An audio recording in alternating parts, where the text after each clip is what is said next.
പ്രിയമുള്ളവരെ, പക്വതയുടെ അടയാളമായിട്ട് എണ്ണാറുള്ള ഘടകങ്ങളാണ് ഒരു വ്യക്തി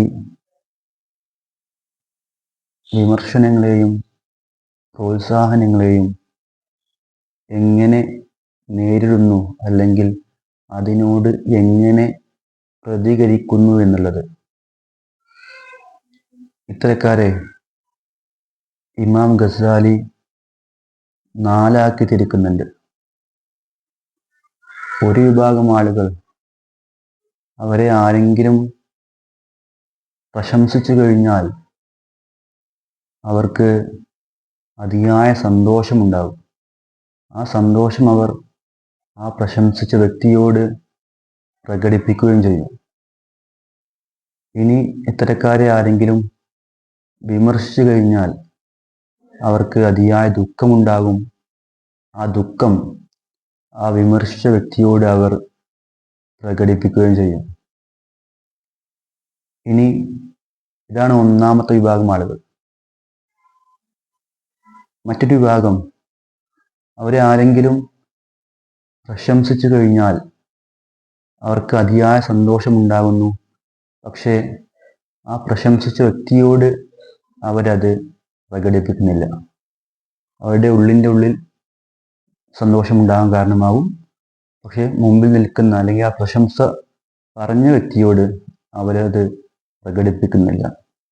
എന്നാൽ അവരെ ആരെങ്കിലും വിമർശിച്ചു കഴിഞ്ഞാൽ അവർക്ക് അതിയായ ദുഃഖമുണ്ടാകും.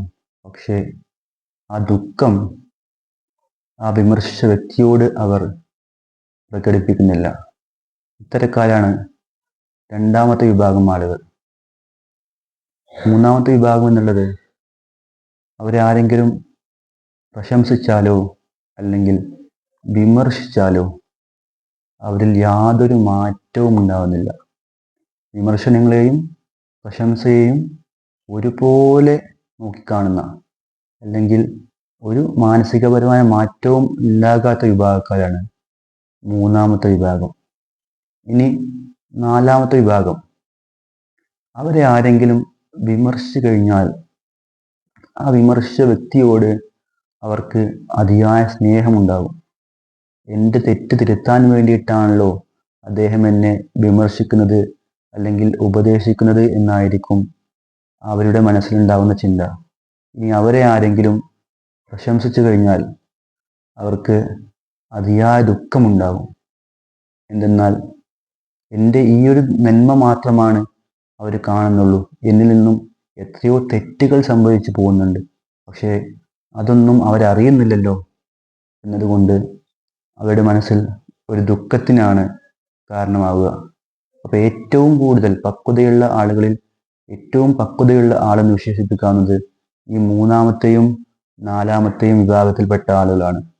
അപ്പോൾ നമ്മളും ആ മൂന്നാമത്തെയോ അല്ലെങ്കിൽ നാലാമത്തെയോ വിഭാഗത്തിൽ ഉൾപ്പെടാൻ ശ്രദ്ധിക്കുക. നന്ദി, നമസ്കാരം.